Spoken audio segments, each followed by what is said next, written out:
안녕하세요, street dogs. Watashi wa Eric Kim desu. Okay, so the thought. Billionaire mindset. So this is a thought. Certainly, I'm not a billionaire, or a trillionaire, or a quadrillionaire, but my thought is simple. What if you actually lived your life as if you were a billionaire? How would that change how you live your life? Now, you know, it's certainly combination of hard work, industry, and luck to become a billionaire. But I think the irony is no matter what, you could actually adopt the mindset of being a billionaire, even if you're not a real life bona fide billionaire. Now, why do I think this is important? I think this is important because... Hi, how's it going? What's up? Sorry, you're somebody else. Okay. What is it for? I'm waiting for Gary. She's coming down. I thought. Oh, okay. You want to come in real quick? Thank you. I appreciate Yeah. it. So billionaire mindset. So let me kind of extrapolate. So the basic gist of a billionaire mindset is live your life as if you're a billionaire, like you had $1 billion of cash just chilling in your bank account. So, you know, the reason why I think this is interesting is because too often in life, we essentially prostitute our body, our mind, and our soul in order to accumulate and accrue more money. Now, obviously money is good. Money is good for paying rent, buying coffee, buying meat, stuff like that. But beyond that, having that much additional money doesn't actually have that much more positive utility. And especially if you live kind of this Spartan ascetic, kind of like Zen monk, Spartan lifestyle, you know, once you can pay your rent and eat meat, having more additional money is not necessarily beneficial. And you know, once you got your laptop and you got your camera and Wi-Fi, everything else, not that useful. So what are we to think about that? So if that is the case, then what it means is, what that means is, like, making money is not a bad thing. It's just don't do anything purely for money. Because, you know, money is, you know, if you treat money making like a game, that's totally fine too. And I think money is interesting because it's skin in the game, which means if people are willing to spend money for your services, it actually means, to me, money is kind of a form of trust. And if you think about the whole cryptocurrency thing, it's more about trust. And money is certainly just like a social tool to bond other humans with trust. So, you know, if I pay you X amount of money, there's the trust or the promise or the hope that you're going to do services X, Y, and Z for me. And so money is more about kind of like social order. But anyways, so if you live like a billionaire, or assuming you're a billionaire, that means you actually just pursue whatever you like in life without, you know, concern for money. Now, for example, you know, I was talking to my friend Sebastian. Shout out to my friend Sebastian Calvo. And he said it's interesting. It's like, yo, if you just became a billionaire tomorrow, you know, what would you do?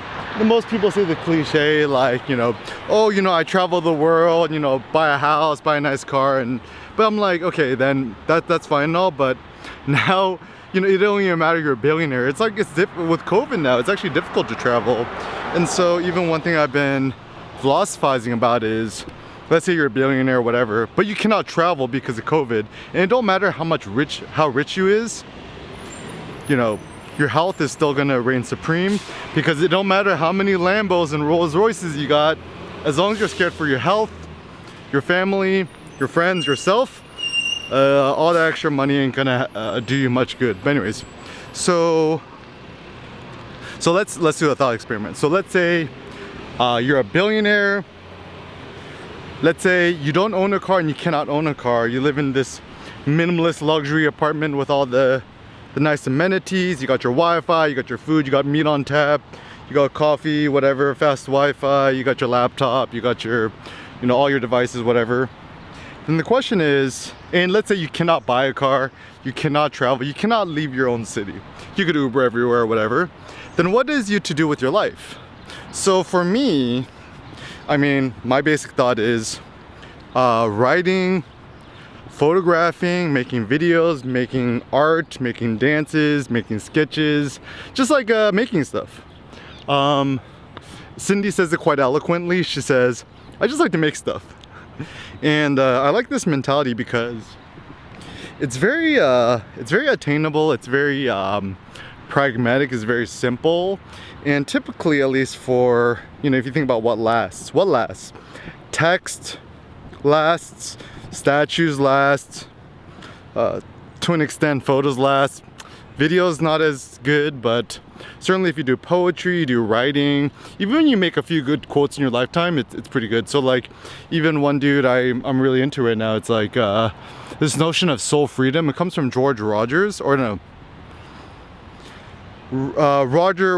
Williams. Yeah, Roger Williams. So he's actually the founder of Providence, and he came to America like 100 years before America was even founded, which means, you know, he actually came before Thomas Jefferson, and actually he inspired Thomas Jefferson, which is super cool. And he was all about soul freedom. He treated Providence like a quote lively experiment where, you know, separation of church and state. And then, you know, he has a quote which is pretty good. So like, forced worship stinks in God's nostrils. And also, you know, talked something about like I was reading the Wikipedia on Roger Williams, and effectively he says something like, I mean, I might be misquoting, but, you know, if you mix church and state too much, it's kind of like a rape of the soul or something like that. But anyways, so it was interesting to me because, you know, here's a dude who was extremely radical at the time. He inspired Thomas Jefferson. He actually, like, a park ranger actually told me here at the park, was like, we the people, you know, the beginning of the Constitution, Bill of Rights, I forget which one, in American thinking. So Thomas Jefferson actually read the works of Roger Williams, was inspired by him. And so the basic idea is that we the people, you know, me, you, and people, it's actually from the power of the people, not the government, not God, not the state, is the ones who are in power. And it's interesting because I'm starting to think more about politics, where power is derived from the people, and then if we truly do believe that America is a democracy, demos means the people, like all the people. And I think in a pure democracy, one vote equals one vote. So the ancient Athenians kind of believed that way. Now with America, with all these lobbying groups, it's kind of a little bit befuddled, but I think America is still the least bad democracy which exists on planet Earth at the moment. So all things considered, I still prefer American government the best, even though it's not perfect. There's never going to be such thing as a perfect government, but I will certainly say with strong confidence, I think American values and liberties and stuff like that is probably the least bad system we got. And also checks and balances pretty good, because no president, no state, Congress, whatever, could actually accumulate that much power. And then because there's limited reigns or limited terms, like, the good thing is the system is set up in such a way that, like, even one bad apple can't really spoil the bunch. I mean, at worst, you're kind of stuck with a bad president for eight years, 2 terms, for, I think so. But the whole system is robust enough that it could deal with it. Even apparently the Roman Empire was set up in a pretty good way that, you know, even though you had a few Neros here and there, it looked like it worked actually pretty good for quite a while. So anyways, talking politics again. But anyways, so I don't know, I just been thinking lately, and, you know, I don't know, life is interesting. Just very simple. Start a blog. Bluehost.com, register your first name, last name.com, make a WordPress.org blog, install it, super easy. And it's the ultimate uber best way to propagate your thoughts, your ideas and stuff like that. You become your own publisher, you become your own media empire, stuff like that. Pay money for the services, self-host everything as much as you can on your own server, or else you can get suckered somewhere. Even for my email newsletter, even though this is like friggin' so much more complicated, I use this platform now called sendy.co, and you know, it's a self-hosted email thing. Mailchimp.com is still pretty good for emails, but the prices just get a little bit expensive in the long term. So kind of try to disconnect yourself from these platforms. Own yourself, own your own platform. It does seem that the more you own your own platform, you own your own self. Taking back to the billionaire mindset, you know, the Jay-Z quote, I don't got a billion streams, but I got $1 billion. And then maybe I could say things, same thing too, is that like, you know, I don't got a million followers, but I got $1 million. Could be kind of a good notion, but just know that don't externalize your self-worth. Adopt the billionaire mindset, which will allow you to, you know, really think more critically about what you really, really care in life. Certainly I cannot tell you what you should or what you shouldn't care about in life.